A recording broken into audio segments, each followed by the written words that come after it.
उपयोग को लेकर इस पर क्या कहेंगे? देखिए, इस वक्त देश प्रधानमंत्री जी की जो कार्यशैली है वो ये हो गई है कि देश के अंदर किसी भी राज्य में अगर विपक्ष की बीजेपी के अलावा किसी सरकार होगी तो उस सरकार को काम नहीं करने देंगे। ये बहुत ज़्यादा खतरनाक है। प्रधानमंत्री किसी भी देश के एक फादर फिगर की तरह होते हैं। चुनाव में हम आपस में लड़ें, लेकिन चुनाव होने के बाद एक बार अगर कहीं कोई सरकार बन जाए तो उस सरकार को पूरी तरह से सपोर्ट देने की जिम्मेदारी और उसके साथ खड़े होने की, उसको अच्छा काम करने में मदद करने की जिम्मेदारी प्रधानमंत्री जी की होती है। लेकिन हमारे देश के प्रधानमंत्री जी ने ठान लिया है कि अगर बीजेपी को वोट नहीं दोगे, कोई और सरकार बनाओगे तो उस सरकार को किसी भी हाल में काम नहीं करने देंगे।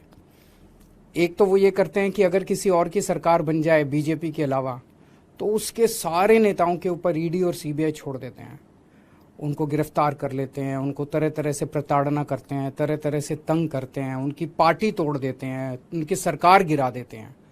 पूरे देश में कई जगह ये देखने को मिला, गोवा में देखने को मिला, महाराष्ट्र में देखने को मिला, कर्नाटक में देखने को मिला। एक के बाद एक राज्य के अंदर जहां नॉन बीजेपी गवर्नमेंट बनती है वहां पे ईडी और सीबीआई को छोड़ के और उनको गिरा दिया जाता है।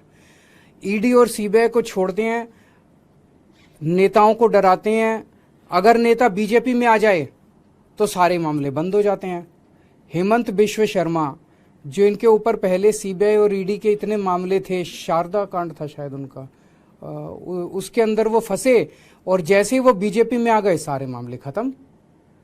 तो या तो वो पहले निर्दोष थे और या दोषी तो थे लेकिन बीजेपी में आ गए तो सारे मामले खत्म।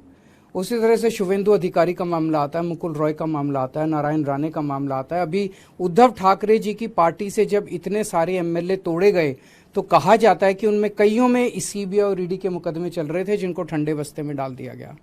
तो सीबीआई और ईडी का इस्तेमाल भ्रष्टाचार के खिलाफ के लिए नहीं कर रहे, सीबीआई और ईडी का इस्तेमाल कर रहे हैं चुनी हुई सरकारों को गिराने के लिए और दूसरी विपक्षी पार्टियों को तोड़ने के लिए।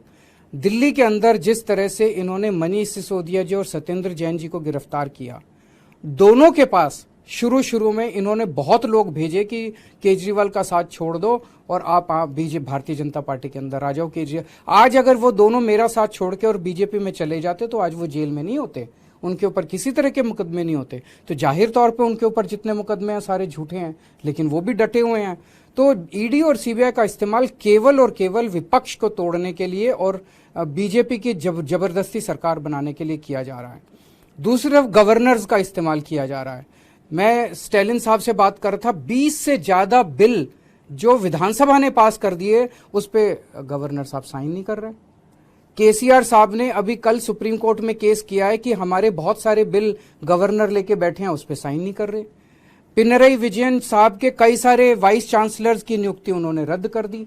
ऐसे चुनी हुई सरकारें कैसे? ममता दीदी परेशान है, नीतीश कुमार जी से मैं बात कर रहा था, वो परेशान है। दिल्ली के लेफ्टिनेंट गवर्नर समझते हैं कि सुप्रीम कोर्ट और संविधान को वो मानते ही नहीं है, वो खुलेआम कहते घूम रहे हैं कि मैं सुप्रीम कोर्ट और संविधान। ऐसे देश कैसे चलेगा?